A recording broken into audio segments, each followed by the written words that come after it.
todos bem-vindos ao Jornal Avelino News. Hoje vamos abordar um assunto muito falado ultimamente, Covid-19, também conhecido como coronavírus. Assunto este que veio à tona trazendo milhares de mortes no mundo inteiro. No Brasil, por exemplo, nós temos cerca de 17,6 milhões de casos, 494 mil mortos. No Ceará, temos 850 mil casos, 21.876 óbitos. No mundo inteiro, temos 177 milhões de casos. E nossa equipe foi conversar um pouco com a doutora Thalita, que nos veio a informar sobre algumas medidas que devemos tomar para nos cuidarmos, como não pegarmos o vírus, entre outras informações que devemos ficar sabendo para nos cuidarmos. E, enfim, vamos acompanhar a reportagem e saber um pouco do que ela nos contou. Thalita, é com você. Oi, Carolina, gente. Eu vou falar um pouco aqui da Covid-19 e, primeiramente, como surgiu. Não tem nenhuma teoria concreta mesmo de como surgiu esse vírus. É algo que nos intriga, até nós que somos profissionais da saúde, mas existem várias e várias teorias, como que foi trago de morcegos ou que foi trazido por pangolim, que é um tipo de animal. Uma das mais consideradas é que foi criado em laboratórios chineses, ou seja, foi um vírus criado propositalmente com o intuito de ser uma arma biológica na economia do país. A forma como o vírus é contrariada é muito contrariado de pessoa para pessoa, ou seja, gotículas de saliva, excessos de tosse, espirros, tudo isso pode fazer com que as pessoas elas passem o vírus, elas contraiam os vírus. Os sintomas nós temos classificados 3 tipos de sintomas.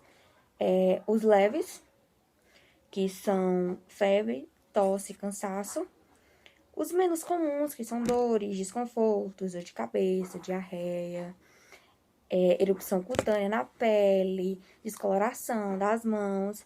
E os graves, que são os que realmente tem que tomar muito cuidado e ir direto para o hospital, que são dificuldade de respirar, falta de ar, dor no peito. E como fazer essa prevenção? Gente, é muito importante nós, como cidadãos, fazermos a nossa parte na prevenção. Por quê? A prevenção do vírus, ela deve ser feita de várias maneiras.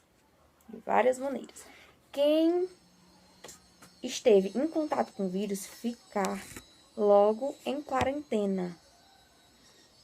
Sim, por quê? Muitas pessoas, infelizmente, quando têm contato com o vírus, só vão ficar em quarentena se sentirem alguma coisa. E o vírus pode ser transmitido e a pessoa não sentir nada. Então, é muito perigoso. Então, teve contato com o vírus, quarentena. Quem está com o vírus fica imediatamente em isolamento e toda a população em distanciamento social. Sem contar as outras medidas, como máscara, sabonete sempre nas mãos, álcool em gel, todo esse cuidado em pegar nas superfícies, em limpar e etc. E também, gente, muito importante, medidas que evitem também que você esteja desprotegido mesmo usando todas as medidas possíveis. Ah, Thalita, como assim? Gente, evitar pegar na máscara, nunca aqui, sempre por aqui, evitar nos locais estar pegando em maçanetas, em corrimões, que pessoas têm muito esse contato. Também, quando for espirrar, quando tiver tosse, alguma coisa, tentar colocar um pano, ou então o braço assim, em cima, porque é muito importante. Olá, meu nome é Ana Luísa, do segundo Administração, e hoje vou apresentar alguns impactos socioeconômicos que foram causados pelo Covid-19. E alguns desses impactos que foram causados pela essa doença, um deles foi a sociedade, pois especificamente no Brasil houve um grande número de mortes e de casos que foram registrados aqui. Bom, desde a chegada da pandemia, houve 485.350 mortes e 17.301.220 casos registrados pelo Covid-19.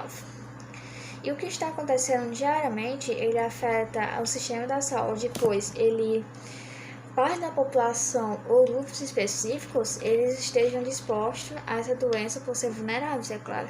Como, por exemplo, idosos, diabéticos, hipertensos, pessoas que têm insuficiência renal, doenças respiratórias crônicas ou cardiovasculares. Ele também afeta a sustentação econômica do sistema financeiro e da população. A saúde mental dessas pessoas por conta desse confinamento, pelo risco, medo de pegar essa doença e acabar morrendo também. E também temos os acessos essenciais, que seriam alimentação, medicamentos, transportes e etc. E aí que entra a parte econômica do Brasil. Os impactos, no caso, né? Os impactos econômicos. Pois a economia que já estava sofrendo com a alta taxa de desemprego, que foi iniciada em 2012, que estava em 12,6%, ele bateu recorde esse ano, no primeiro trimestre, em 14,7%, né?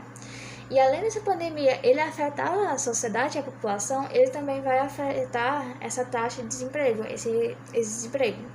Pois esse aumento, ele foi dado pelo aumento da população à procura de trabalho. E com a população à procura de trabalho, houve essa crise chegou ao Brasil, esse coronavírus, e elevou esse desemprego por conta dos restringimentos, isolamentos e, consequentemente, demissões de pessoas, né?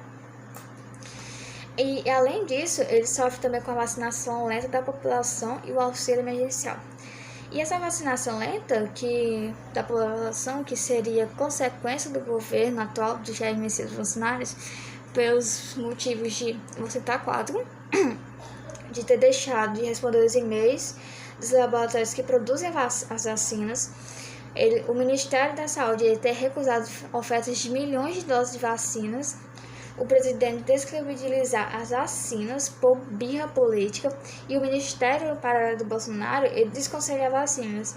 O engraçado, é muito irônico, assim, muito contraditório, que ele sancionou uma lei obrigatoriamente obrigando a população a tomar a vacina do coronavírus, né? Engraçado, né? Bom, e também temos o auxílio emergencial, que seu valor médio atualmente agora é de R$250, mas que poderia ter sido de R$1.000 se o governo tivesse coragem de promover cortes que precisam promover, sem estourar o teto de gastos, como por exemplo os 300 bilhões de renúncia fiscal de privilégio tributário, que poderia acabar com a reforma tributária. Também temos os 15 bilhões de super salários da reforma administrativa. E se a gente contasse 20 ou 10% desse salário da elite do funcionalismo público, a gente conseguiria 200 ou 300 bilhões fácil. E com esse dinheiro, a população teria o dinheiro suficiente para sustentar os seus bens essenciais e os impostos como energia, água, saúde, que é tipo de medicamentos. Também temos os transportes, que é a gasolina, né? Que a gasolina está bem cara, até está de 6 em tanto. Também o governo teria renda para resolver os seus problemas de finanças, voltar a ter emprego novamente, diminuir essa taxa de desemprego que está altíssima, ele bateu o recorde, e parabéns, Mito. E tem, dentre outros problemas, é claro. Bom, esses são alguns impactos socioeconômicos que foram causados pelo Covid-19. Muito obrigada. O vírus tem se tornado notícia e manchete em vários veículos de comunicação e principalmente da imprensa, não só pelo número alarmante de mortos, mas também pelo número que vem crescendo a cada dia de casos confirmados e de casos recuperados. A boa notícia é que muita gente conseguiu se recuperar. Um desses casos é o caso da Marielle. Quero agradecer a Marielle por receber o Avelino News aqui. E a primeira pergunta que eu gostaria de fazer é: como você está? Como você descobriu que estava com o Covid e qual a sua experiência de ter passado pelo Covid? Oi, estou bem, já estou recuperada e graças a Deus não tive nenhuma sequela após o Covid. Minha experiência em relação ao Covid foi uma experiência muito estranha, né? Porque a gente tem que se isolar e é muito difícil, porque a gente tem que se isolar da família, dos amigos. A gente se sente um pouco até rejeitado, né? As pessoas têm medo de contrair o vírus, e entendível, porque é uma questão de saúde. Uma solidão muito grande, né? Porque a gente fica sozinho e a gente tem todo um medo, uma pressão psicológica. É algo bem complicado, mas graças a Deus consegui passar.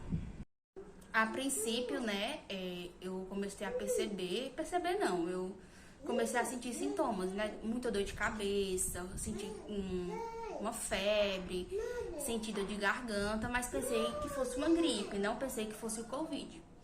Mas com o passar dos dias, eu comecei a perder o gosto das comidas, o cheiro, fui ficando muito mole, não tinha força pra nada. E aí foi que eu soube, né, que eu estava com Covid. Com 10 dias eu fui no hospital para fazer o teste, eu já estava, tomei a medicação indicada pelo médico e mantive o repouso, né, e fiquei boa.